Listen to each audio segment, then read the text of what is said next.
বাবা মা তোমার জন্য বড় অমূল্য দৌলত রে যুবক।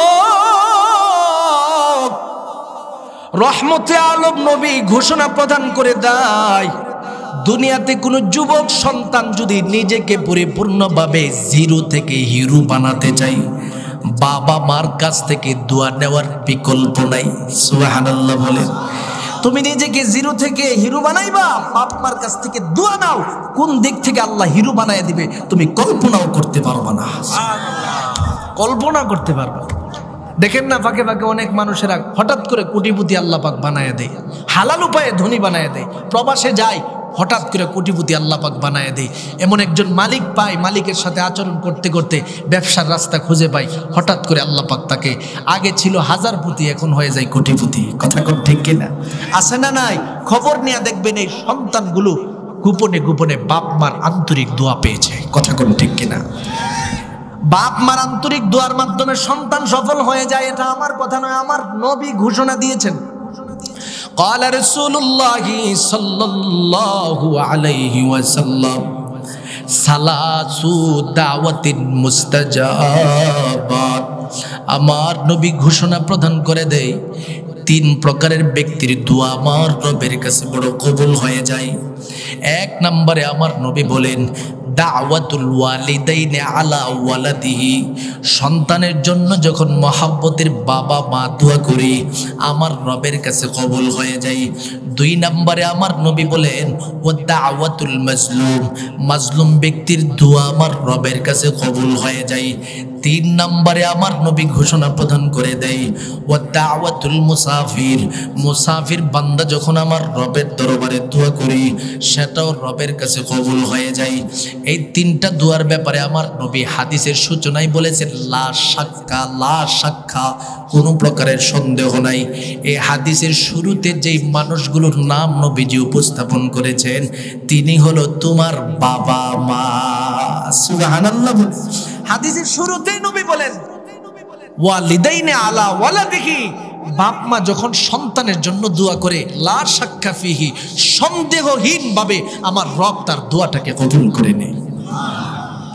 আর এই দোয়ার মাধ্যমে আল্লাহ পাক সর্বোচ্চ সম্মান ও সন্তানকে দিয়ে থাকে।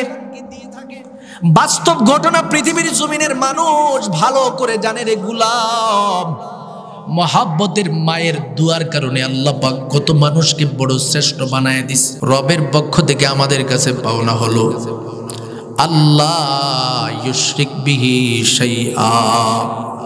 জমিনের কোনো মানুষ যেন আমার রবের সাথে কাউকে শরীক না করে।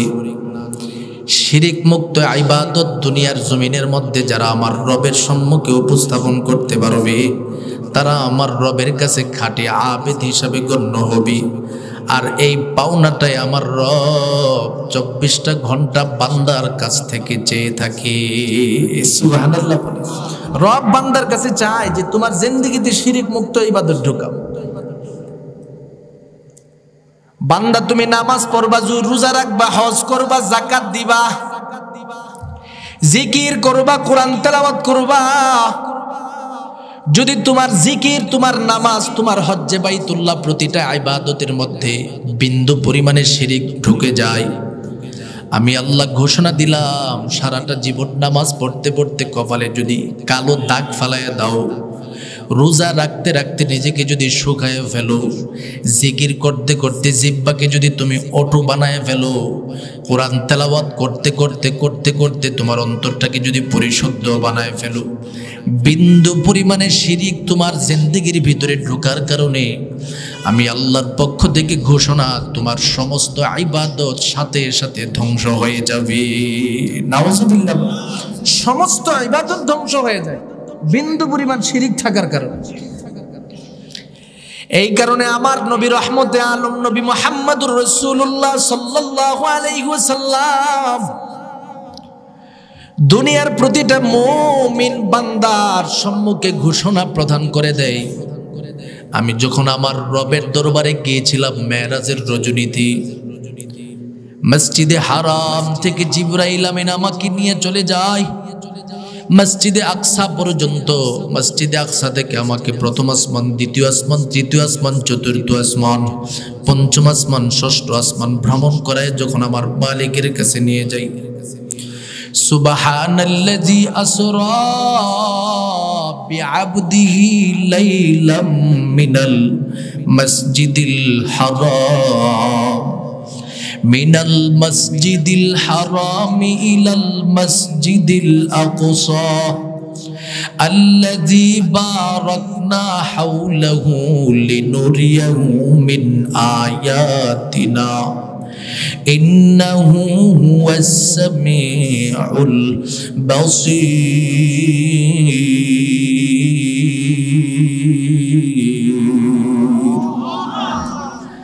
আমার রবের পক্ষ থেকে আমার নবীজিকে দুনিয়ার মসজিদে হারাম থেকে মসজিদে আকসা ভ্রমণ করাইলেন। সেখান থেকে সপ্তম আসমান পর্যন্ত ভ্রমণ করায় জান্নাত জাহান্নাম সব কিছু দেখানোর পরে যখন আমার নবী রহমতে আলম নবী জমিনের মধ্যে আগমন করবে, আমার আল্লাহর পক্ষ থেকে নবীজিকে ঘোষণা প্রদান করে দেই, নবী গো আমি মালিকের দরবারে আপনি আগমন করেছেন, আপনাকে আমি কি দিব? আপনাকে আমি রবের পক্ষ থেকে একটা উপহার প্রদান করতেছি, উপহারটা শুনে নেন। আমার নবী যে উপহারের বিষয়টা সাহাবা একরামের সম্মুখে বর্ণনা করে দেই। আমার নবী ঘোষণা দেই, মেরাজের রজনী থেকে আসার সময় ওতিয়া রাসূলুল্লাহ সাল্লাল্লাহু আলাইহি ওয়াসাল্লাম ওতিয়া রাসূলুল্লাহ সাল্লাল্লাহু আলাইহি ওয়াসাল্লাম খামসা সালাত, আমার নবীজিকে রবের পক্ষ থেকে 5 ওয়াক্ত নামাজ দেওয়া হয়। 2 নম্বরে আমার নবী বলেন ওয়া খাওয়াতিমু সূরাতিল বাকারা, সূরা বাকরার সর্বশেষ অংশসমূহ নবীজিকে দান করা হয়। 3 নম্বরে আমার রবের পক্ষ থেকে নবীজিকে একটা সুসংবাদ উপহার দেওয়া হয়, নবী গো ওয়া গফিরা লিমান লা ইউশরিক বিহি মিন উম্মতিহি শাইআ, নবী গো দুনিয়ার জমিনে আপনার কোনো মহাব্বতের উম্মত যদি তার জীবনটাকে শিরিক মুক্ত ইবাদতের মাধ্যমে সাজাতে পারে, আমি আল্লাহ আপনার কাছে এই উপহারটাও দিয়ে দিলাম, তার জীবনের গুনাহ খাতা ক্ষমা করিয়া আমি রবের পক্ষ থেকে জান্নাতি মুমিনের কাফেলার ভিতরে ঢুকাইয়া দিব। তাহলে আমার নবীজিকে মেরাজের রজনীর মধ্যে যে উপটোকন দিয়েছেন, যে উপহার দিয়েছেন, এর মধ্যে 3 নাম্বার উপহারটার নাম হলো গফিরা লিমান লা ইউশরিক বিল্লাহি মিন উম্মতিহি শাইআ, নবী গো আপনার কোন মহাব্বতের উম্মত যদি তার প্রতিটা ইবাদতকে শিরিক মুক্ত ইবাদতের মাধ্যমে সাজাতে পারে, আমি আল্লাহ পাক তার ক্ষমা ঘোষণা প্রদান করে দিলাম। সুবহানাল্লাহ। এবার আপনাদেরকে আমি একটু জিজ্ঞাসা করতে চাই, মুসলমান একটু জিজ্ঞাসা করতে চাই, জবাব দিবেন, আমার মালিকের দরবারে কবুল হবে ওই ইবাদত যে ইবাদতের মধ্যে কোনো প্রকারের শিরিক নাই? বলেন তো দেখি, শিরিক যুক্ত ইবাদত কবুল নাকি শিরিক মুক্ত? শিরিক যুক্ত না মুক্ত? এখন শিরিক মুক্ত যদি করতে চান, বাবার কদমে গিয়ে সেজদা দিলে শিরিক হবে নি হবে না? কথা কই না কেন? বাবা দুনিয়ার জমিনে যতদিন থাকবে তার কদমে গিয়ে আপনি সেজদা দিবেন। বাবা যখন দুনিয়া থেকে বিদায় হয়ে কবরে চলে যাবে, তখন মহাব্বতের সাথে কবরের মধ্যে গিয়ে সেজদা দিবেন। এরে মুমিন, প্রতিটা সেজদা মুমিন বান্দা দিবে তো সাথে সাথে মুশরিকিনদের কাতারে নাম লিপিবদ্ধ হয়ে যায়। এরে মুমিন আল্লাহর বান্দারা, আজকে আমরা শিরিক কি জিনিস সেটাই বুঝি না, যার কারণে জিন্দা বাবার পায়ে গিয়েও সেজদা দেই, মৃত বাবার কবরে গিয়েও সেজদা দেই।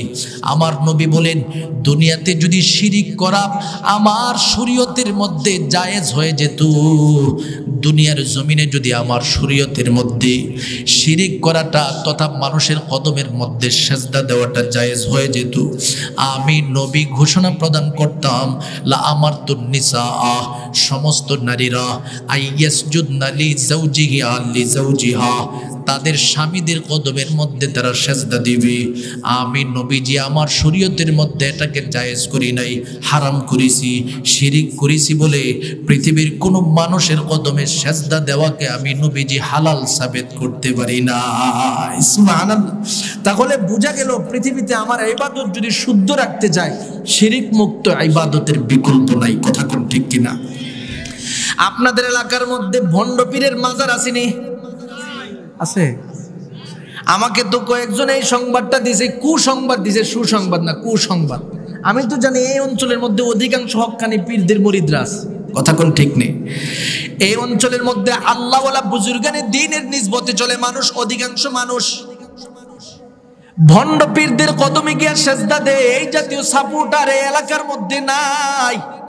এরপরেও যদি কোনো মানুষ থাকে, আমি তাদের ব্যাপারে সতর্কবাণী দেয়া যাই, রে আল্লাহর বান্দা, তোমার সাথে আমার কোনো শত্রুতা নাই, তোমার সাথে আমার কোনো দিন দেখা হয় নাই, ভালোবাসার মুআমালাও হয় নাই, শত্রুতার মুআমালাও হয় নাই, তবে তোমার কাছে আমি নিরপেক্ষভাবে যে মেসেজটা দিয়ে যাচ্ছি, যদি তুমি তোমার বাবার কদমে সেজদা দিয়ে থাকো, যদি তুমি মান্নত মাজারের নামে করে থাকো, যদি তুমি মাজারের মধ্যে যায় বিভিন্ন সময় ইবাদতে লিপ্ত হয়ে যাও, বাবাকে সম্মান করতে যায় তোমার কপালটাকে সেই মাজারের মধ্যে লাগায় দাও, আমার নবী ঘোষণা দেয় সাথে সাথে তুমি মুশরিকিনদের কাতারে নাম লিপিবদ্ধ হয়ে যাবে। আর শিরক এটা এত বড় মারাত্মক ধরনের গুনাহ, ক্বালা রাসূলুল্লাহ সাল্লাল্লাহু আলাইহি ওয়াসাল্লাম, আল কাবাইরু আল ইশরাকু বিল্লাহ ওয়া উকুকুল ওয়ালিদাইন ওয়া কাতলুন নাফস। আমার নবী বলেন, জমিনের মধ্যে সবচেয়ে থেকে বড় বড় অপরাধ রয়েছে, কবিরা গুনাহ রয়েছে। এর মধ্যে প্রথম সিরিয়ালে যার নামটাকে আমার নবীজি উপস্থাপন করেছে, দুনিয়াতে যারা রবের সাথে শিরিক করবে তার মতো অপরাধী দুনিয়াতে কেউ নেই।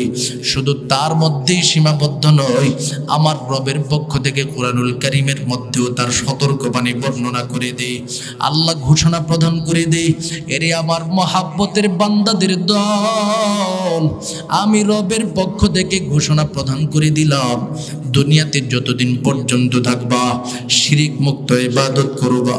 সাবধান, যদি শিরিক যুক্ত ইবাদতের মধ্যে তুমি লিপ্ত হয়ে যাও, ইন্নাল্লাহা লা ইয়াগফিরু আইয়ুশরাকা বিহি ওয়া ইয়াগফিরু মা দুনা যালিকা লিমান ইয়াশা। আমি রবের পক্ষ থেকে ঘোষণা প্রদান করে দিলাম, দুনিয়াতে যারা আমি রবের অস্তিত্বের সাথে শরীক করবে তাদের ক্ষমা আমি আল্লাহর কাঠগড়ার সম্মুখে কখনো হবে না। নাউজুবিল্লাহ বলেন ভাই, তাদের কোনো ক্ষমা নাই, তাদের কোনো ক্ষমা নাই। শিরিককারীদেরকে আমার রবের পক্ষ থেকে সবচেয়ে থেকে বড় জালেম বলা হয়েছে রে গোলাম। আল্লাহ বলেন, ইন্নাশ শিরকা লা যুলমুন আযীম। এরে আমার বান্দাদের দল, দুনিয়াতে আমি আল্লাহ পাক অন্যান্য অপরাধকে অপরাধ বলেছি, কিন্তু শিরিকের মতো অপরাধ বলি নাই। মিথ্যা কথা বলবা এটাও বড় গুনাহ, জিনা করবা এটাও বড় গুনাহ, সুদ খাইবা এটাও বড় গুনাহ, মানুষ মানুষকে অত্যাচার করবা, আঘাত করবা, হত্যা করবা, এটাও আমি রবের দরবারে বড় গুনাহ। কিন্তু শিরিককে আমি আল্লাহ পাক বড় গুনাহ তো বলছি, পাশাপাশি বললাম আজিম শব্দ উপস্থাপন করে দিলাম। আজিম হলো বড়, তো বড়ই, বড়র উপরে বড়, তার মতো গুনাহ জগতের মধ্যে কিছুই হতে পারে না। এরে মুমিন, একটু কি চিন্তা করে দেখি না, কেমন মালিকের সাথে আমরা বাবার কদমে সেজদা দিয়ে কপালটাকে আমরা বিভিন্ন সময় শিরকে লিপ্ত করায় ফেলি। এই কপালটা বানানোর সময় আমার মালিক আমাদের জন্য কত মায়া করেছি। যখন দুনিয়াতে মানব জাতি পৃথিবীতে প্রেরণ করার সিদ্ধান্ত হয়ে যায়, আমার রবের পক্ষ থেকে ফেরেশতাদেরকে ঘোষণা প্রদান করা হলো, ইন্নী জাইলুন ফিল আরদি খলিফা। ক্বালু আতাজআলু ফিহা মান ইউফসিদু ফিহা ওয়া ইয়াসফিকুদ দিমা ওয়া নাহনু নুসাব্বিহু বিহামদিকা ওয়া নুকদ্দিসু লাক। ক্বালা ইন্নী আ'লামু মা লা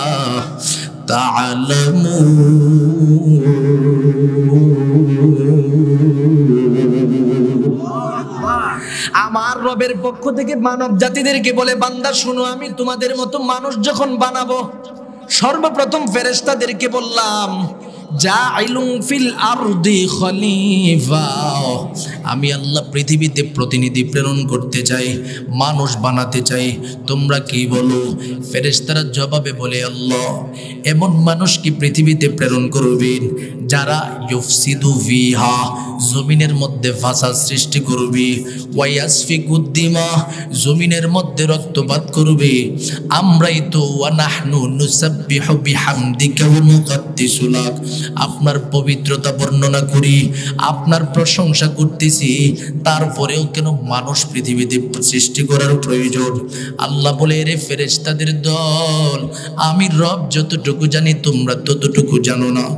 ঘোষণা দিয়া দিল, এ জিবরাইল আমিন, এই মুহূর্তে আমি আমার মহাব্বতের বান্দা পৃথিবীতে বানাতে চাই, মাটি নিয়ে আসো। জিবরাইল আমিন জমিনে চলে গেল, মাটি আনার জন্য আসলো। মাটি এবার কান্না করে বলি, এরে জিবরাইল, যেই মালিক তোমাকে প্রেরণ করেছে তার কসম খায় বলতেছি তুমি আমাকে নিও না। জিবরাইল বলে, কেন নিব না? কারণ আমার বড় ভয় হয়ে আমার মাধ্যমে মানুষ বানাবে, এই মানুষদেরকে জাহান্নামের আগুনের মধ্যে জ্বালাবে, আর এই আগুনের মধ্যে জ্বলতে জ্বলতে আমি বড় কষ্টের সম্মুখীন হব। আমি চাই না আমাকে সেখানের মধ্যে ব্যবহার করা হোক। এবার মিকাইলকে প্রেরণ করা হলো, তার সাথে কি মুআমালা হয়ে গেল। ইসরাফিলকে প্রেরণ করা হলো, তার সাথে কি মুআমালা হয়ে গেল। জমিনের কান্না দেখে তিনজন ফেরেশতাই ব্যর্থ হয়ে গেল। মালাকুল মউতকে আমার রবের পক্ষ থেকে প্রেরণ করে দেয়। এবার মালাকুল মউত আগমন করে জমিনে আঘাত করবে, জমিন কান্না করে। মালাকুল মউত বলে, রে জমিন, তুমি কেন কান্না করো? বলে, আমি কান্না করি আমাকে তো আগুনের মধ্যে জ্বালানো হবে। মালাকুল মউতের সামনে এবার আল্লাহর কসম খায়া খায়া বারবার বাধা প্রদান করতেছে। মালাকুল মউত জবাবে বলে, যেই প্রভুর কসম তুমি আমার সম্মুখে খাইতেছো, এই প্রভুর নির্দেশ বাস্তবায়নের জন্য আমি আগ্রহী। ফেরেশতারা এবার কপালের জন্য রবের কাছে উপস্থাপন করলো। আমার আল্লাহ এবার বান্দার কপালের মধ্যে কুদরতি হাতে স্পর্শ করে দেয়। ফেরেশতারা ডেকে ডেকে বলে, আল্লাহ, ব্যাপারটা কি? বিষয়টা তো বুঝতে পারি নাই। বান্দার সমস্ত বডি আমাদের নিজের হাতের মাধ্যমে বানাইলাম, কিন্তু আপনি আপনার কুদরতি হাতের মাধ্যমে বান্দার কপালে স্পর্শ করলেন, কপালটাকে বানাইলেন, কারণটা কি? আমার মালিক এবার ডেকে ডেকে বলেন, রে ফেরেশতাদের দলেরা, তোমরা তো জানো না আমার মহব্বতের বান্দারে দুনিয়ার জমিনের মধ্যে আমি আল্লাহ পাঠাইব। আমার মহব্বতের বান্দা তার এই মহব্বত পূর্ণ কপালটা দিয়ে আমি মালিকের কদমে সেজদা দিবে। রে ফেরেশতাদের দল, এরে ফেরেশতাদের দল, আমার বান্দা যখন ফজরের আযানের আওয়াজ শুনতে পাবে, রে গোলাম, আমার এই মহব্বতের বান্দা আরামের বিছানাটাকে লাত্তি মাইরা দূরে সরাইয়া আমি মালিকের আদেশ বাস্তবায়নের জন্য মসজিদমুখী হয়ে যাব। আমি মালিকের কুদরতি কদমের মধ্যে সেজদা দেওয়ার জন্য প্রস্তুত হয়ে যাবে। জোহরের নামাজ, এরে ফেরেশতারা এবার বলো, আমি মালিককে আমার বান্দার কপালটাকে একটু কুদরতি হাতে স্পর্শ করতে পারি না। এরে শিবচর মাদারীপুর এলাকার আল্লাহর মহব্বতের বান্দাদের দল, তোমার মালিক আমার মালিক আমাকে এত সুন্দর করে এত মায়া করে বানাইলো, অথচ আজকে সেই মায়ার প্রভুর কদমের মধ্যে সেজদা দিতে পারি না।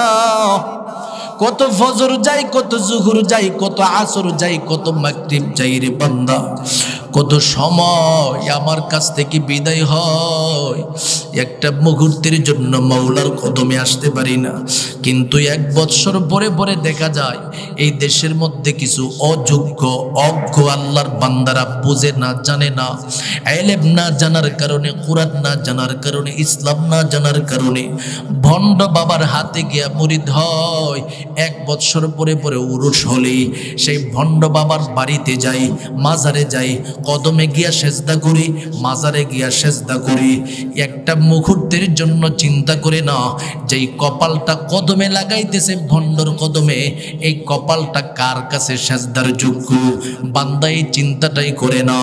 এই জন্য আমার রবের পক্ষ থেকে দুনিয়ার প্রতিটা মানুষের সম্মুখে ঘোষণা প্রদান করে দেই, বান্দা, ওয়াকাদা রাব্বুকা আল্লা তা'বুদু ইল্লা ইয়া ওয়া বিল ওয়ালিদাইনি ইহসানা।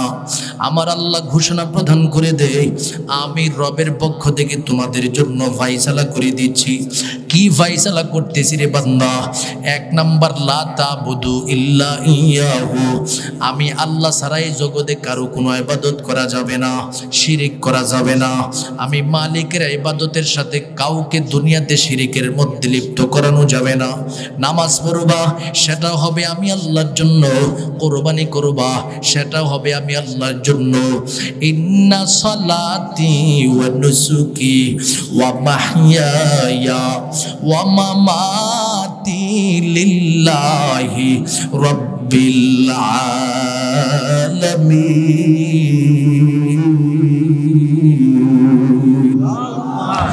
আমার রবের পক্ষ থেকে তোমাদেরকে শিরিক মুক্ত ইবাদত করার ব্যাপারে এইভাবে সতর্ক বানিয়ে দিই, বান্দা তুমি যে নামাজ পড়বা, নামাজ যেন অন্যদের জন্য না হয়, নামাজ যেন লোক দেখানোর জন্য না হয়। তুমি যে কুরবানি করবা, কুরবানিও যেন লোক দেখানোর জন্য না হয়। এই কারণে তোমার নামাজ খাসভাবে আমি রবের পক্ষ থেকে ঘোষণা প্রদান করে দিলাম, একমাত্র আমি আল্লাহর জন্য হবে। তোমার কুরবানি একমাত্র আমি আল্লাহর জন্য হবে। তোমার হায়াত ওয়া মাহইয়ায়া, তোমার হায়াত হবে আমি আল্লাহর জন্য। ওয়া মামাতি, তোমার মরণ হবে আমি আল্লাহর জন্য। এইভাবে যদি তোমার হায়াত মরণকে আমি রবের জন্য নির্ধারণ করতে পারো, এরে মুমিন, আমি রবের পক্ষ থেকে ঘোষণা প্রদান করে দিলাম, তুমি আমি আল্লাহর হক আদায় করলা। আর দুনিয়াতে যেই বান্দা আমি রবের হক আদায় করবি, আমি আল্লাহ ও আমার মহাব্বতের বান্দার হক আদায় করার জন্য সর্বহালাতে প্রস্তুত রয়েছি। সুবহানাল্লাহ বলেন না মুসলমান? জবানটা খুলে বলুন সুবহানাল্লাহ। শিবচরের মানুষ সুবহানাল্লাহ বলার ব্যাপারে মোটামুটি দেখা যায় অনাগ্রহী। কেন? সওয়াব হবে না? হ্যাঁ, সওয়াব হবে না? জবানটা খুলে বলেন, সওয়াব হবে? কেমন সওয়াব হবে একটু বলবো? আমার নবী বলেন, একটা মজলিসে যখন কোনো একটা মুমিন বান্দা তার জবান থেকে একবার সুবহানাল্লাহ বলবে, একবার আলহামদুলিল্লাহ বলবে, তামলাআন বাইনাস সামাই ওয়াল আরদ, আসমান থেকে জমিন পরিমাণে ফাঁকা জায়গা ওই বান্দাটার খাসভাবে নেক আমলের মাধ্যমে পরিপূর্ণ করে দেওয়া হয়। সওয়াব আছে না নাই? আছে। তাহলে এত কৃপণতা কেন? সামনে থেকে মহব্বতের সাথে বলবেন তো ইনশাআল্লাহ? সবাই বলেন ইনশাআল্লাহ। কি মনে হলো? নতুন হুজুর আইছে, বয়ানের অবস্থা দেখে কি বুঝলেন? শোনা যাবে? হ্যাঁ, আলেমুলামারা শোনা যাবে কিছু সময় ইনশাআল্লাহ। আগ্রহ আছে? আল্লাহ সবাইরে কবুল করুক, সকলে বলুন আমিন। আগ্রহ থাকলে সামনের আলোচনা চলবে। রবের হকের উপরে কিছু কথা বললাম, কারণ আমি গাড়িতে ওঠার পরেই আমার একজন মহাব্বতের ভাই, কি যেন, হ্যাঁ আজাদ ভাই, আজাদ ভাই নাও হাবিব ভাই, একজনের ভাই বলছে যে হুজুর এদিকে মোটামুটি কিছু কিছু শিরিক আছে, শিরিকের ব্যাপারে একটু কথা বলতে হবে। তাই আমি আপনাদের সম্মুখে শিরিকের আয়াতটাই উপস্থাপন করছি, কিন্তু এর সাথে যে রবের হকের সাথে আর একটা হক লাগানো আছে, এটার উপরেও তো কথা বলতে হবে। কথা কোন ঠিক কিনা? রবের হকের উপরে কথা বললাম। এবার দুনিয়াতে আমার জন্য একটা হকের জায়গা আছে, তার নাম হলো পিতামাতা। সুবহানাল্লাহ বলবেন না? পিতামাতার হকের উপরে কথা শ্রবণ করার প্রয়োজন আছে না নাই? এই জন্য রবের হকের কথা বললাম। 2 নম্বরে আল্লাহ বলে, ও আমার মহাব্বতের গোলাম, তোমার জীবনটাকে পরিপূর্ণভাবে আমি মালিকের হকের উপর ভিত্তি করার পর আমি আল্লাহ দুনিয়াতে তোমার বাপ মার হকের বিষয়টাও বর্ণনা করে দিলাম। ও বান্দা, আমি রবের সাথে শিরিক না করিয়া জীবনটাকে পরিচালনা করবা। 2 নম্বরে আমি আল্লাহ ঘোষণা দিয়ে দিলাম, ওয়াবিল ওয়ালিদাইনি ইহসানা। ও বান্দা, দুনিয়াতে যে তোমার মহাব্বতের বাবা আছে, মহাব্বতের মা আছে, তাদের হক তুমি সঠিকভাবে আদায় করবা। এই আল্লাহর বান্দা যুবক ভাই, মনোযোগের সাথে আমার কথাটাকে শ্রবণ করার একটু চেষ্টা করবেন। বর্তমান এই যুগের মধ্যে অধিকাংশ যুবক ভাই আছে, মহাব্বতের মা বাবা পৃথিবীর মধ্যে আছে, তাদের সঠিক হক আদায় করতে পারে না। কথা কোন ঠিক কিনা? এই জন্য আমি শিবচর এলাকার প্রতিটা যুবক ভাইদের দিকে অ্যাকশন করব। আজকে মনোযোগের সাথে কথাটা শুনবেন। মুরব্বী বাবারা, শেষ দিকে মনোযোগের সাথে আপনারাও কিছু কথা শ্রবণ করতে হবে। শুধু সন্তানের দোষ দিলে হবে না, বাপ মার দোষ আছে না নাই? বাপ মার দোষের উপরে কিছু কথা হবে শেষে। আগে সন্তানদেরকে ঠিক করে নেই। কথা কোন ঠিক নেই? সন্তানদের ঠিক করার প্রয়োজন আছে না নাই?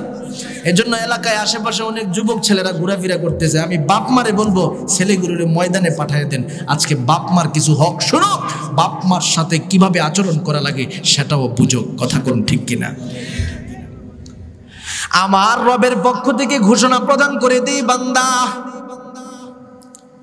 আমি আল্লাহ তোমার সম্মুখে ঘোষণা প্রদান করে দিলাম, আমি রবের হক আদায় করার পর তোমার মহাব্বতের বাবা মার হক কেমনে আদায় করবা? ওয়াবিল ওয়ালিদাইনি ইহসানা, বাপ মার সাথে সুন্দর আচরণ করবা, এহসানে মুআমালা করবা, সৎ আচরণ করবা। ও মুমিন, আয়াতটার দিকে একটু মনোযোগের সাথে আপনারা তাকালে বুঝতে পারবেন। প্রথমে আমার রব নিজের হকের কথা বললেন, 2 নম্বরে আমার রব বাপ মার হকের কথা বলছে। তার মানে আমার রব আমাদের সবার সম্মুখে বুঝাই দিতে চাই, ও আমার মহাব্বতের গোলামের দল, যদি আমি রবকে তুমি পরিপূর্ণভাবে সন্তুষ্ট করতে চাও, তোমার মহাব্বতের বাবা মারে তুমি সন্তুষ্ট করো। আমার কথা নাই, আমার জবানের ব্যাখ্যা নয়, এটা আমার নবীজি নিজে তার জবান মুবারক থেকে দিয়েছেন। ক্বালা রাসূলুল্লাহি সাল্লাল্লাহু আলাইহি ওয়াসাল্লাম, রিদার রাব্বি বিরিদাল ওয়ালিদাইন ওয়া সাখাতুর রাব্বি বিসাখাতিল ওয়ালিদাইন, আও কামা ক্বালা আলাইহিস সালাতু ওয়াস সালাম। আমার নবী ঘোষণা প্রদান করে দেয়, ও বান্দা, তুমি যদি তোমার বাপ মারে সন্তুষ্ট করতে পারো, তোমার আল্লাহ তোমার উপরে সন্তুষ্ট। তবে বান্দা সাবধান, তোমার মহাব্বতের বাবা মা যদি তোমার উপরে অসন্তুষ্ট হয়ে যায়, আমার মালিক কিন্তু তোমার উপরে অসন্তুষ্ট হয়ে যাবে। ও যুবক ভাই, ও আল্লাহর মহাব্বতের বান্দা, এই হাদিস থেকে একটা ব্যাখ্যা ভালো করে বুঝে নেন। আপনি নামাজি আছেন, আপনি হাজি সাহেব আছেন, যাকাতওয়ালা আপনার মতো আবেদ বান্দা কেউ নাই। নামাজ পড়তে পড়তে নিজের জীবনটাকে পরিপূর্ণভাবে সাজাইছেন, জিকির করতে করতে জীবনটাকে আপনি সাজাইছেন। যখন হাসরের ময়দানে দাঁড়ায় যাবেন, ইবাদতের অভাব থাকবে না। যদি এই জায়গার মধ্যে মহাব্বতের বাপ মার ব্যাপারে কোনো গাফলতি থাকে, বাপ মার হকের ব্যাপারে কোনো সমস্যা থাকে, জীবনের যত ইবাদত আছে সাথে সাথে বরবাদ হয়ে যাবে। নাউজুবিল্লাহ বলে। কারণ আল্লাহ বললেন, তুমি আমাকেই তো সন্তুষ্ট করতে পারো না, কারণ আমার সন্তুষ্টের সাথে বাপ মার হক নির্ধারণ করে দিলাম। আমাকেই তুমি সন্তুষ্ট করতে পারো নাই, তুমি যে ইবাদত নিয়ে আসছো, তাহলে এই ইবাদত আমি কেমনে গ্রহণ করব? তুমিই বলো। সুবহানাল্লাহ বলবেন না? বাপ মার হক এটা এত গুরুত্বপূর্ণ রে গোলাম। আবু হুরায়রা রাদিয়াল্লাহু তাআলা আনহু থেকে হাদিস বর্ণিত, মিশকাত শরীফের বর্ণনা বলতেছি। একদিন আবু হুরায়রা বলেন, আমরা নবীর নিকটে বসা, জাআ রাজুলুন আরাবিয়ুন ইলান নবী সাল্লাল্লাহু আলাইহি ওয়াসাল্লাম, একজন গ্রাম্য সাহাবী আমার নবীর নিকটে আগমন করলেন। ডেকে ডেকে বলেন, ইয়া রাসূলুল্লাহ, দুনিয়াতে আমার বাবা মা এখনো বেঁচে আছে, আত্মীয় স্বজনেরা আছে, অনেক মানুষ আছে, সবার মধ্য থেকে সবচেয়ে থেকে অধিক পরিমাণে আমার কাছে সম্মানের ব্যাপারে বেশি পরিমাণে হকদার কে রয়েছে, ভালোবাসা পাওয়ার ব্যাপারে বেশি পরিমাণে হকদার কে রয়েছে? আমার নবীর সাথে সাথে জবান খুলে বলে দেয়, উম্মুকা, তোমার মা। আবার সাহাবী বলেন, সুম্মামান, নবী গো, তারপরে কে রয়েছে? আমার নবী বলেন, উম্মুকা, তোমার মা। আবার সাহাবী বলেন, সুম্মামান। আমার নবী বলেন, উম্মুকা, তোমার মা। আবার সাহাবী বলেন, সুম্মামান। আমার নবী বলেন, আবুকা, তোমার বাবা। এবার সাহাবী বলেন, নবী গো, বাবা মার হক আদায় করার পরে কে পাও না? নবী বলেন, তোমার আত্মীয় স্বজন সবাই তোমার কাছে সম্মান পাও না। এই হাদিসের মাধ্যমে আমার নবীজি মায়ের কথা 3 বার বলে, বাবার কথা শেষ দিকে বলে, দুনিয়ার প্রতিটা মহাব্বতের উম্মতদেরকে জানায় দিছে, এরে আমার মহাব্বতের উম্মতের দলেরা, দুনিয়াতে যতদিন পর্যন্ত থাকবা, নিজের মা বাবাকে পরিপূর্ণভাবে সম্মান করবা। দুনিয়াতে তোমার নেতাকে তুমি সম্মান করো, তোমার শ্বশুর শাশুড়িকে সম্মান করো, তোমার আত্মীয় স্বজনকে তুমি সম্মান করো, তোমার নেত্রীকে তুমি সম্মান করো। কোনো বাধা নাই, হাদিসও তোমাকে বাধা দেয় না, কোরআনও তোমাকে বাধা দেয় না। তবে তুমি তোমার শ্বশুর শাশুড়িকে যতটুকু সম্মান করবা, তোমার নেতা নেত্রীকে যতটুকু সম্মান করবা, এর চেয়ে থেকে অধিক পরিমাণে বাপ মারে তুমি সম্মান করতে হবে। অথচ বর্তমান যুগের অবস্থা হলো, নেতার সামনে যুবক সন্তান যায়, সর্বশ্রেষ্ঠ অভিভাবক বলে স্লোগান দেয়। কথা কোন ঠিক কিনা? নেতার সামনে গিয়ে নেতারে বড় অভিভাবক বলে, অথচ বাপ মা ঘরের মধ্যে বসে থাকে, একটা দিন বাপ মার সাথে সম্মানের সাথে হাসি মুখে কথা বলতে জানে না। কথা কোন ঠিক কিনা? এমন যুবক আছে না নাই? বাপ মার সামনে গেলে চেহারাটা মলিন মলিন ভাব। কেন রে যুবক? বাপ মা তোমাকে জন্ম দিয়া কি ভুল করছে নাকি? তুমি তার সামনে চেহারাটা মলিন মলিন ভাব, অথচ তুমি বান্দা জানো না, জানো না, জানো না। আমার নবী রহমতে আলম নবী ঘোষণা দেয়, যদি কোনো একজন আমার উম্মত দুনিয়াতে মহাব্বতের বাপ মার দিকে নেক নজরে হাসি মুখে তাকাতে পারে, আমি নবী ঘোষণা দিলাম, হজ্জে বাইতুল্লাহ করলে যতটুকু সওয়াব হবে, আমার মহাব্বতের উম্মতের আমল নামায় সেই পরিমাণে সওয়াব দেওয়া হবে। তাহলে বাবা মার সাথে ভালো আচরণ করলে ফায়দা আছে না নাই? অথচ আমার দেশের যুবক সন্তান একটু চিন্তাও করে না। বাবা মা তোমার জন্য বড় অমূল্য দৌলত রে যুবক। রহমতে আলম নবী ঘোষণা প্রদান করে দেয়, দুনিয়াতে কোনো যুবক সন্তান যদি নিজেকে পরিপূর্ণভাবে জিরো থেকে হিরো বানাতে চায়, বাবা মার কাছ থেকে দোয়া নেওয়ার বিকল্প নাই। সুবহানাল্লাহ বলে। তুমি নিজেকে জিরো থেকে হিরো বানাইবা, বাপ মার কাছ থেকে দোয়া নাও, কোন দিক থেকে আল্লাহ হিরো বানায় দিবে তুমি কল্পনাও করতে পারবা না। কল্পনা করতে পারবা। দেখেন না, ফাঁকে ফাঁকে অনেক মানুষেরা হঠাৎ করে কোটিপতি আল্লাহ পাক বানায় দেয়, হালাল উপায়ে ধনী বানায় দেয়। প্রবাসে যায়, হঠাৎ করে কোটিপতি আল্লাহ পাক বানায় দেয়। এমন একজন মালিক পায়, মালিকের সাথে আচরণ করতে করতে ব্যবসার রাস্তা খুঁজে পায়, হঠাৎ করে আল্লাহ পাক তাকে, আগে ছিল হাজারপতি এখন হয়ে যায় কোটিপতি। কথা কোন ঠিক কিনা? আছে না নাই? খবর নিয়ে দেখবেন এই সন্তানগুলো গোপনে গোপনে বাপ মার আন্তরিক দোয়া পেয়েছে। কথা কোন ঠিক কিনা? বাপ মার আন্তরিক দোয়ার মাধ্যমে সন্তান সফল হয়ে যায়। এটা আমার কথা নয়, আমার নবী ঘোষণা দিয়েছেন। قال رسول الله صلى الله عليه وسلم সালাসু দাওয়াতিন মুস্তাজাবাত। আমার নবী ঘোষণা প্রদান করে দেয়, 3 প্রকারের ব্যক্তির দোয়া আমার রবের কাছে বড় কবুল হয়ে যায়। 1 নম্বরে আমার নবী বলেন, দাওয়াতুল ওয়ালিদাইনি আলা ওয়ালাদিহি। সন্তানের জন্য যখন মহাব্বতের বাবা মা দোয়া করে, আমার রবের কাছে কবুল হয়ে যায়। 2 নম্বরে আমার নবী বলেন, ওয়া দাওয়াতুল মাজলুম। মাজলুম ব্যক্তির দোয়া আমার রবের কাছে কবুল হয়ে যায়। 3 নম্বরে আমার নবী ঘোষণা প্রদান করে দেয়, ওয়া দাওয়াতুল মুসাফির। মুসাফির বান্দা যখন আমার রবের দরবারে দোয়া করে, সেটাও রবের কাছে কবুল হয়ে যায়।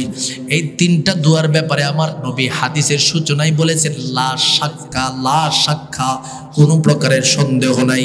এই হাদিসের শুরুতে যেই মানুষগুলোর নাম নবীজি উপস্থাপন করেছেন, তিনি হলো তোমার বাবা মা। সুবহানাল্লাহ। হাদিসের শুরুতেই নবী বলেন, ওয়ালিদাইনি আলা ওয়ালাদিহি। বাপ মা যখন সন্তানের জন্য দোয়া করে, লা শাক্কা ফিহি, সন্দেহহীন ভাবে আমার রব তার দোয়াটাকে কবুল করে নেয়। আর এই দোয়ার মাধ্যমে আল্লাহ পাক সর্বোচ্চ সম্মান ও সন্তানকে দিয়ে থাকে। বাস্তব ঘটনা, পৃথিবীর জমিনের মানুষ ভালো করে জানে রে গোলাম, মহাব্বতের মায়ের দোয়ার কারণে আল্লাহ পাক কত মানুষকে বড় শ্রেষ্ঠ বানায় দিছে। যেমন একটা ঘটনা বললে আপনাদের সবার স্পষ্ট হয়ে যাবে। জমানের একজন সর্বশ্রেষ্ঠ আশিকে রাসূল, বড় বুজুর্গের নাম ছিলেন হযরত ওয়াইস ইবনে আমের রাহমাতুল্লাহি আলাইহি। ওয়াইস ইবনে আমেরের আরেকটা নাম হলো ওয়াসকুরুনি পাগলা। সুবহানাল্লাহ বলবেন। আপনারা সবাই ওয়াসকুরুনি পাগলা বলেছিলেন, অথচ ওনার নাম ওয়াসকুরুনি পাগলা না, ওনার নাম হলো ওয়াইস ইবনে আমের। সুবহানাল্লাহ বলবেন না। খাঁটি নাম ওয়াইস ইবনে আমের, ইয়ামান দেশে তার বাড়ি। মুসলিম শরীফে তার ইতিহাস তুলে ধরা হয়েছে। তিনি নবীর বড় আশেক ছিলেন। একদিন নবীর কাছে পত্র লিপিবদ্ধ করেছেন, নবী গো, আমি আপনার সহবতে আগমন করতে চাই। নবী বলেছিলেন, তুমি আমার সহবতে আসবা। চিঠির মধ্যে একটা লেখা লিপিবদ্ধ করেছিল, এই লেখাটার কথা আমি সামনে বলতেছি, এখন আর বলবো না, আলোচনার শেষ দিকে আসতেছে। নবীজি তাকে অনুমতি দেয় নাই। কেন অনুমতি দেয় নাই? এটা ওমর রাদিয়াল্লাহু তাআলা আনহুর সামনে একটা প্রশ্ন করবে, এই জবাবে আসবে। সুবহানাল্লাহ বলবেন না? সামনের দিকে আলোচনা যাইতেছে। এই ব্যক্তির ব্যাপারে একদিন আমার নবীজি ওমরকে বলতেছেন, ওমর, ইয়ামান দেশে এক লোক আছে যার নাম ওয়াইস ইবনে আমের। আলীকে বলতেছে, আলী, ইয়ামান দেশে এক ব্যক্তি আছে যার নাম ওয়াইস ইবনে আমের। যদি কোনো সময় তার দেখা পাও, আমি নবীজি তোমাকে বলে দিয়ে গেলাম, তার কাছ থেকে আমার জন্য, আমার উম্মতের জন্য, তোমার নিজের জন্য দোয়া চাইবা। সুবহানাল্লাহ বলে।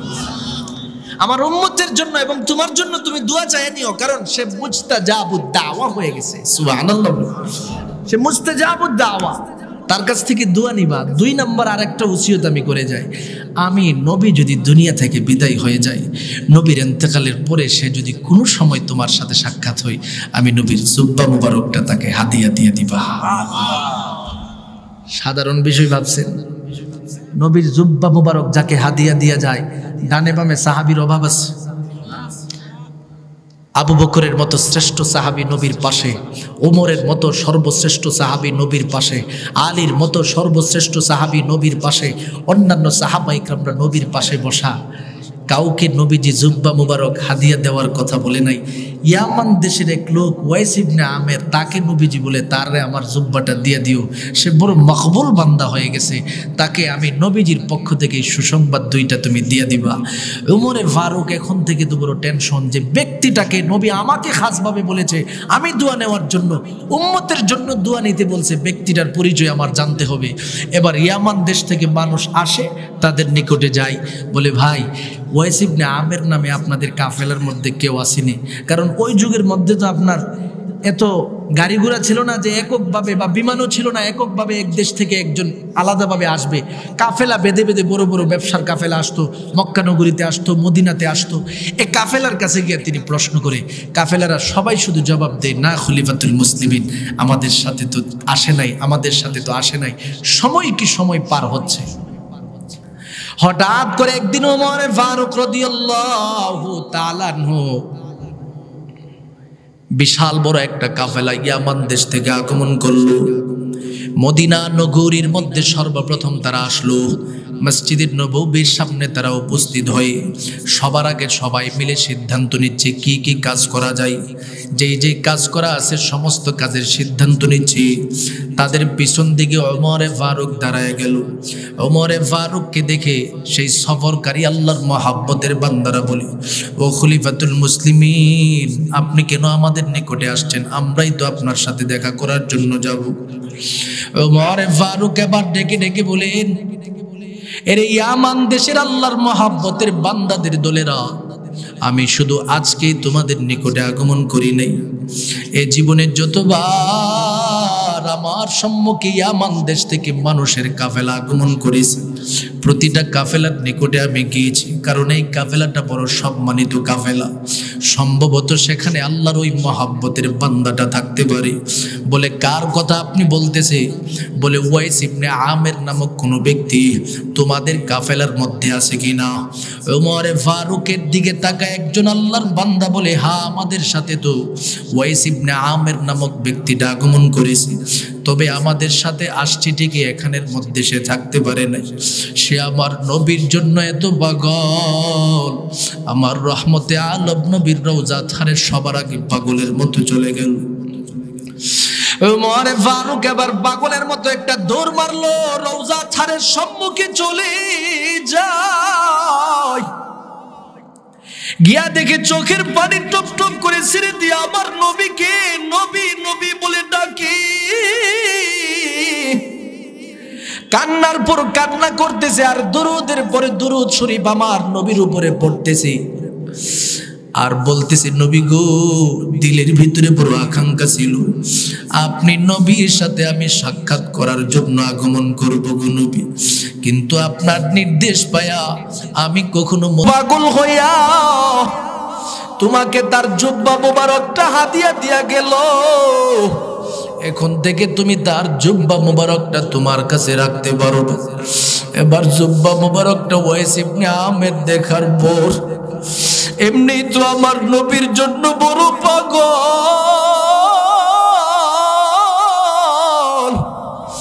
এবার আমার নবীর জুব্বা মুবারক পায়া যায়, জুব্বা মুবারকটা হাতের মধ্যে নিয়ে একবার মুখে লাগায়, আবার চুমু খায়, আর চোখের পানি টপ টপ করে ছেড়ে দিয়া কাঁদতে আর ডেকে ডেকে বলে, নবী গো, দিলের ভিতরে বড় আকাঙ্ক্ষা ছিল আপনার সাথে সাক্ষাৎ করব, কিন্তু আমি আপনার সাক্ষাৎ পাই নাই আপনার নির্দেশ মানার কারণে। এবার ওমর ফারুক তাকে ওই প্রশ্নটা জিজ্ঞাসা করতেছে, রে আল্লাহর বান্দা, আমার নবীর পক্ষ থেকে তুমি এত শ্রেষ্ঠ শ্রেষ্ঠ সুসংবাদ প্রাপ্ত হয়ে গেল, ইয়ামান দেশের মধ্যে বসে বসে তুমি এমন কি কাজ করেছো যেই কাজের কারণে আমার আল্লাহর দরবারে তুমি বড় সম্মানিত হয়ে গেছো, তুমি বড় মর্যাদাবান হয়ে গেছো, একটু জবাব দাও। এবার ওয়াইস ইবনে আমের চোখের পানি ছেড়ে দে, কাদু কাদু কণ্ঠে ডেকে ডেকে বলেন, ও খলিফাতুল মুসলিমিন ওমর, আমি একদিন আমার নবীর কাছে পত্র লিপিবদ্ধ করেছিলাম, নবী গো, আপনার জন্য আমার দিলের ভিতরে বড় মহাব্বত, বড় ভালোবাসা, আপনার সাথে সাক্ষাৎ করার জন্য আমার দিলটা বড় ইচ্ছা পোষণ করতেছে গো নবী, অথচ আমার ঘরে আমার মহাব্বতের মা অসুস্থ হয়ে জমিনের মধ্যে পড়ে আছে গো নবী, আপনি যদি অনুমতি দিন আমি আমার মায়ের খেদমত করব, না হয়তো আপনি নবীর সাথে আমি দুনিয়াতে এই মুহূর্তে মদিনাতে আগমন করিয়া যুদ্ধের ময়দানে অংশগ্রহণ করব গো নবী। আমার নবী রহমতে আলম নবী ওই সময় পত্রের মধ্যে লিপিবদ্ধ করে দে, রে ওয়াইস ইবনে আমির, আমি নবীর পক্ষ থেকে তোমার সম্মুখে ঘোষণা প্রদান করে দিলাম, আমি নবীর সাথে এই মুহূর্তের সাক্ষাতের যেই থেকে আমি নবীর শ্রেষ্ঠ আদর্শ বাস্তবায়নের রাস্তা তোমার ইয়ামান দেশে রয়েছে, মহাব্বতের মায়ের খেদমতের মাধ্যমে নিজের জীবনটাকে সাজাও, আমি নবী পত্রের মধ্যে লিপিবদ্ধ করে দিলাম, তোমার জীবনটাকে আমার আল্লাহ আরো বেশি পরিমাণে চমকাইয়া দিবে। জবানটা খুলে বলুন আল্লাহু আকবার। ওয়াইস ইবনে আমির বলেন, সেই সময় আমার নবীর সেই নির্দেশ পায়া আমার মহাব্বতের মায়ের খেদমতের মাধ্যমে আমার জীবনটাকে চালাতে শুরু করে দিলাম। ওমর ফারুক দুনিয়ার প্রতিটা মুমিনদের সম্মুখে তার এই দৃশ্যটা বর্ণনা করে বলল, রে মুমিনদের দল, তোমরাও যদি পরিপূর্ণভাবে নিজেকে সম্মানিত করতে চাও, নিজেকে মুস্তাজাব দাওয়া বানাতে চাও, ওয়াইস ইবনে আমিরের মতো বাপ মার খেদমত করো, মায়ের খেদমতের মাধ্যমে নিজের জীবনটাকে সাজাও, তোমাকে আমার রবের পক্ষ থেকে চমকায় দিবে। এরে শিবচর এলাকার আল্লাহর মহাব্বতের বান্দাদের দলেরা শুধু তার মধ্যেই তো সীমাবদ্ধ নয়, আমার নবী রহমতে আলম নবী ঘোষণা প্রদান করেছেন, সন্তান যখন মহাব্বতের বাবা মার খেদমত করবে, এই বাবা মার খেদমতের মাধ্যমে আল্লাহর কাছে এমন প্রসিদ্ধতা লাভ করবে যার ফলে দুনিয়ার জমিনে প্রতিটা মানুষ তার নামটা পর্যন্ত সম্মানের সাথে উচ্চারণ করবে। সুবহানাল্লাহ বলেন। বাপ মারে যদি একটা সন্তান সন্তুষ্ট করাতে পারে, এই সন্তানের নাম মানুষ যখন নেবে তখন দিলের ভিতরে দোয়া নেবে আর বলবে যে আল্লাহ ওই ব্যক্তিটার উপরে আপনি খাস রহমত নাজিল করেন। সুবহানাল্লাহ। তার ব্যাপারে বলবে রহমাতুল্লাহি আলাই, রাহিমাহুল্লাহু তাআলা বলবে। দেখেন না, আমরা বড় বড় বুজুর্গদের নাম নিলে রহমাতুল্লাহি আলাই বলি কি বলি না? কেন বলি? এটার দোয়া হলো আল্লাহ তিনি যতদিন দুনিয়াতে ছিল তখনও তার ব্যাপারে হাফিজাউল্লাহ বলা হয়তো তার যুগের লোকেরা, এখন দুনিয়া থেকে বিদায় হয়ে গেছে, আল্লাহ যেন তার কবরের মধ্যে রহমত বর্ষণ করে। পৃথিবীর প্রতিটা মানুষ এমন বুজুর্গদের জন্য দোয়া করে থাকে, কথা কর ঠিক কিনা? এ বুজুর্গদের মধ্যে থেকে একজন শ্রেষ্ঠ বুজুর্গের নাম আমরা সবাই জানি, শুধু স্মরণ করায় দিতেছি, বাইজিদ বুস্তামির নাম সবাই শুনছেন, কথা কর ঠিক কিনা? একমাত্র মায়ের খেদমতের ওসিলা দিয়া আল্লাহ পাক বাংলাদেশের শিবচরের মানুষের জবানেও বাইজিদ বুস্তামি বুস্তামির নামটাকে উপস্থাপনের ব্যবস্থা করে দিছে। কি মনে করেন শিবচরের মানুষ জবান থেকে বাইজিদ বুস্তামির নাম শুনেন কি শুনেন না? জামিয়াতুস সুন্নাহ মাদ্রাসা আপনাদের পাশে আছে, মাদ্রাসার আলেমরা যখন বয়ান করে বাইজিদ বুস্তামির ইতিহাস বর্ণনা করে কি করে না? এমনিতেই করে না, আমার রব তাকে চমকায় দিছে ছোট সময় মায়ের একটা খাস দোয়ার কারণে। মহব্বতের সাথে বলেন না সুবহানাল্লাহ। বাচ্চা মানুষ আসছে সন্ধ্যাবেলা,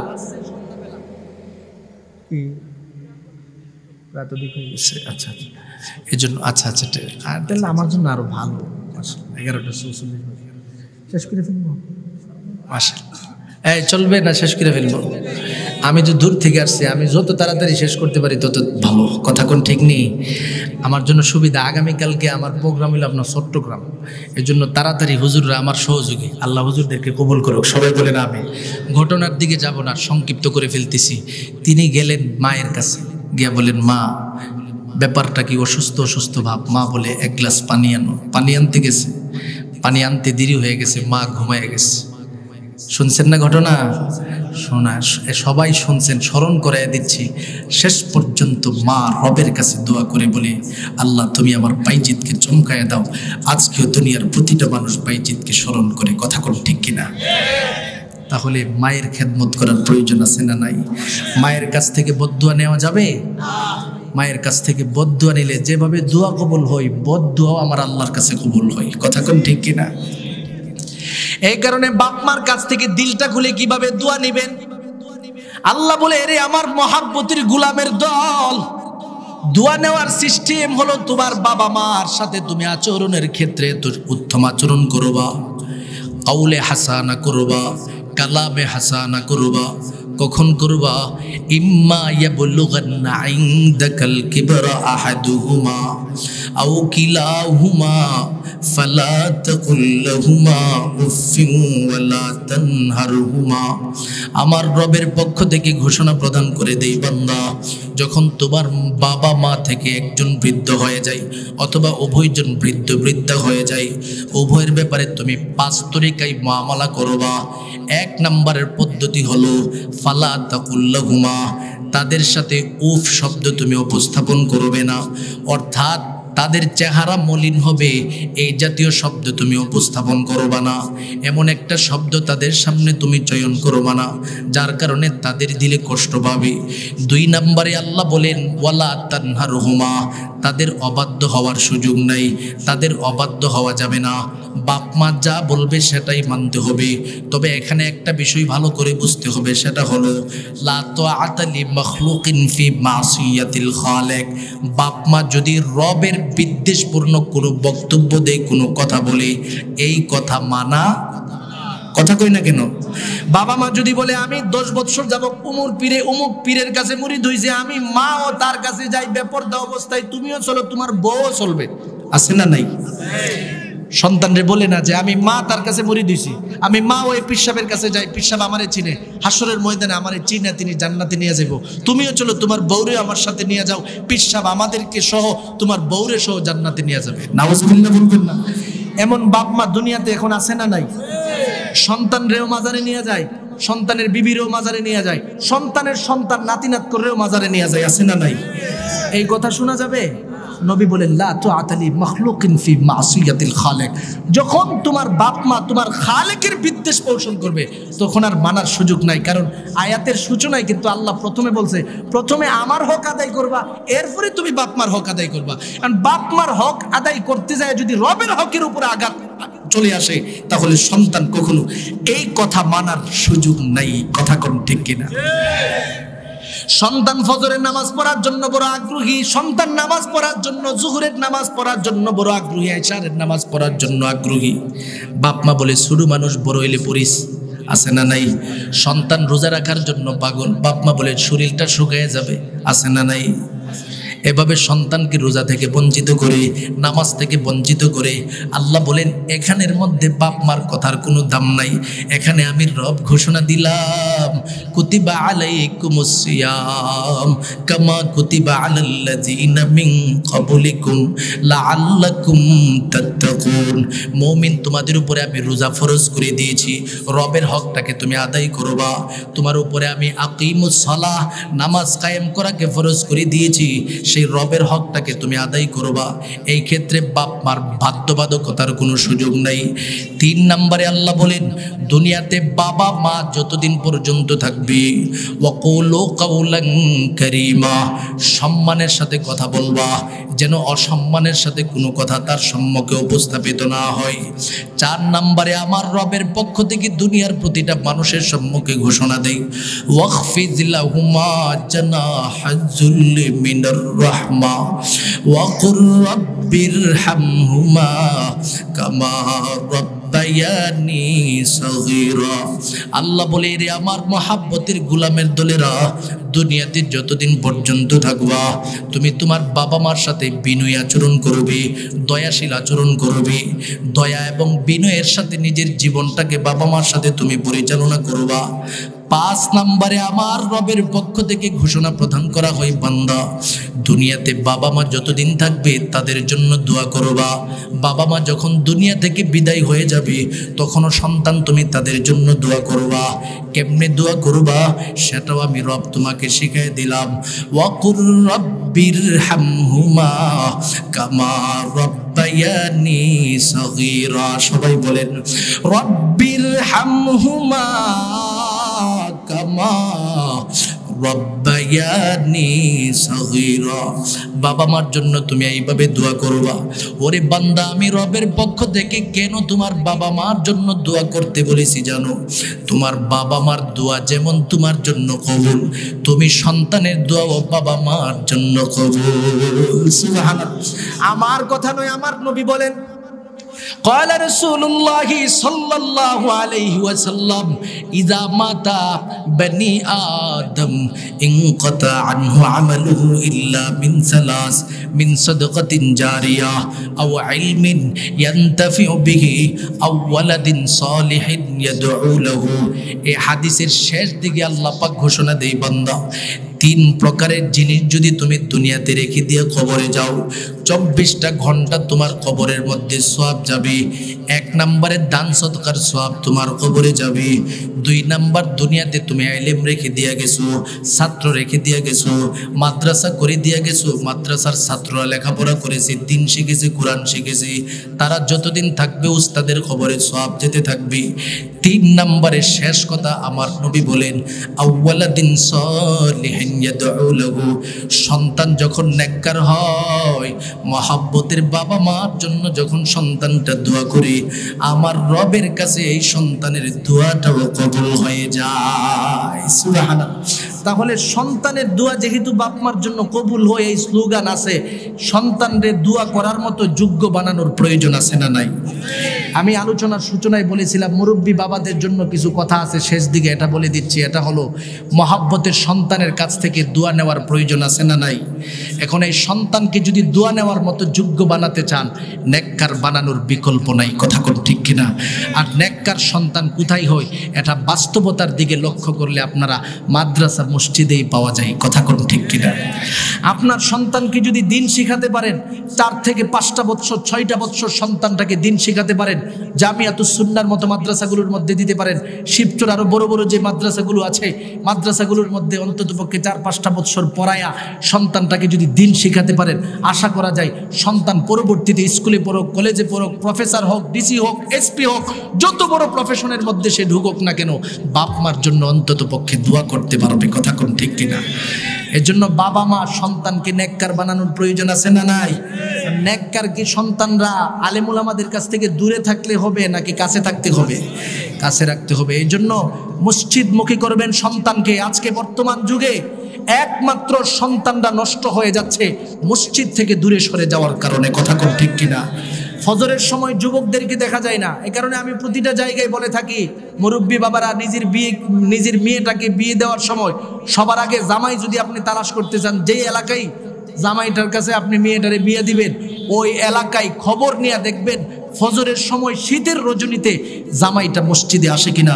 যদি এই জামাইটা আমার রবের হক শীতের রজনীতে কষ্ট করে আদায় করতে পারে, আপনি নিশ্চিত হয়ে যাবেন আপনার মেয়ের হকও সে সঠিকভাবে আদায় করবে।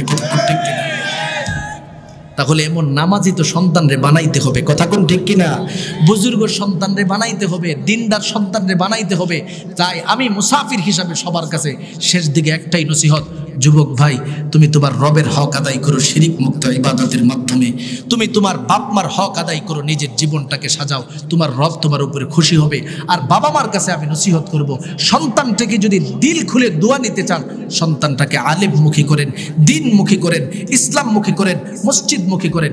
দেখবেন এই সন্তান, আপনি দুনিয়া থেকে বিদায় হবেন, জানাজার লাশটাকে সামনে রাখিয়া আল্লাহুম্মা গফিরলি হাইয়িনা ওয়া মাইয়িতিনা ওয়া শাহিদিনা ওয়া গায়িবিনা ওয়া সগীরিনা ওয়া কাবীরিনা ওয়া যাকারিনা ওয়া উনসানা আল্লাহুম্মা মান আহইয়াইতাহু মিন্না ফাআহইহি আলাল ইসলাম ওয়া মান তাওয়াফাইতাহু মিন্না ফাতাওয়াফাহু আলাল ঈমান। দোয়া করবে, চোখ থেকে ঝরঝর করে পানি ছেড়ে দিবে, রবের পক্ষ থেকে ঘোষণা আসবে, ফেরেশতা কোন ব্যক্তি এই লাশের জানাজা পড়াচ্ছে? যেই ব্যক্তিটা চোখ থেকে ঝরঝর করে পানি ছেড়ে দিয়া আমি রবের কাছে লাশের জন্য দোয়া করতেছে। ফেরেশতারা জবাবে বলবে, এই ছেলেটা হলো লাশের সন্তান। আমার রব বলবে, যেই সন্তান বাপ মার জন্য এইভাবে দোয়া করতে পারে, কান্নাকাটি করে, এই সন্তানের বাপ মার কবরে আমি আল্লাহ আযাব দিব না। তাহলে সন্তানদের নেককার বানানোর প্রয়োজন আছে না নাই? আমার মুরব্বী বাবাদের কাছে যেই নসিহতটা করব, সন্তানটাকে নেককার বানানোর চেষ্টা করবেন। অনেকে বলবেন যে হুজুর, ছেলেটা তো বড় হয়ে গেছে, জানাজা পড়ানোর মতো যোগ্য কেমনে বানাবো, এখন তো মাদ্রাসায়ও যাইতে পারবে না। আমি বলবো দাওয়াতে তাবলীগ আছে না নাই? বড় বড় আলেমে দিন, বুজুর্গানে দিন, ওনাদের সহবত, যেমন চরমোনাইয়ের ময়দানের মধ্যে 3 দিনের আলোচনা আছে না নাই? সেখানে গেলে আল্লাহওয়ালা হয়ে আইব, পাঞ্জাবি টুপি পইরা আসবো, এলাকার মধ্যে আইসা মাসিক ইস্তেমার মধ্যে যাবে, তেলাওয়াত শুনবে, কোরআন তেলাওয়াত শুনবে, 10টা সূরা অন্তত পক্ষে মুখস্থ করবে, জানাজার নামাজটাও সেই ইস্তেমার মাধ্যমে শিখার ব্যবস্থা হবে। কথা কোন ঠিক কিনা? আল্লাহ পাক আমাদের সকলকে সন্তানের হক বাপ মাকে আদায় করার তৌফিক দান করেন, আর সন্তানগুলোকে বাপ মার হক সঠিকভাবে আদায় করার